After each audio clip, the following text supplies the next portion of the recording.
سلامونه ستړي مشري پام وکړئ د دې مهال مهم او تازه خبر ده. تېرو 10 ورځو کې نږدې 15,000 افغانان له پاکستانه راایستل شوي دي. د کډوالو په چارو کې د ملګرو ملتونو عالي کمشنري وایي چې د حمل د میاشتې په 12مه له پاکستانه د افغان کډوالو د جبري ایستلو د دویم پړاو له پیله تر اوسه 44,900 افغان کډوال هیواد ته راستانه شوي دي.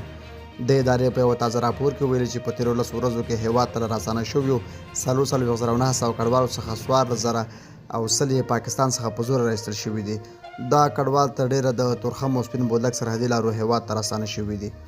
د ملګرو ملتونو د کډوالو عالي کمشنرۍ پر دې اقدام اندېښنه ښودلې ده او ویلي دي چې ډیری دغو کډوالو په افغانستان کې د اقتصادي کړکېچ، ناامنیو او نورو محدودیتونو له امله په پاکستان کې پناه اخیستې وه. په راپور کې خبرداری ورکړل شوې چې په تازه رالېږل شویو افغانانو کې ډېر به د بېوزلۍ او سرپناه له جدي ستونزو سره مخ شي. د ملګرو ملتونو او پر بشري حقوقو سازمان بار له پاکستاني حکومت غوښتي چې د کډوالو ډلهییزه ایستل ودروي او د کډوالۍ د نړیوال قانون اصولو ته غاړه کېږدي.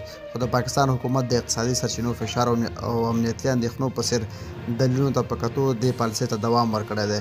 د ملګرو ملتونو د دې ادارې په راپور کې دا هم ویل شوي دي چې د مهاجرت نړیوال سازمان IOM او نورو همکارو ادارو نږدې 2,614 جبري رالېږل شوو کډوالو ته لومړنۍ مرستې چمتو کړي دي. له پاکستان څخه د افغان کډوالو راایستل به نه یوازې په افغانستان کې بشري وضعیت ترینګلی کړي، بلکې د دواړو هیوادونو پر اړیکې هم ژور اغېز کوي.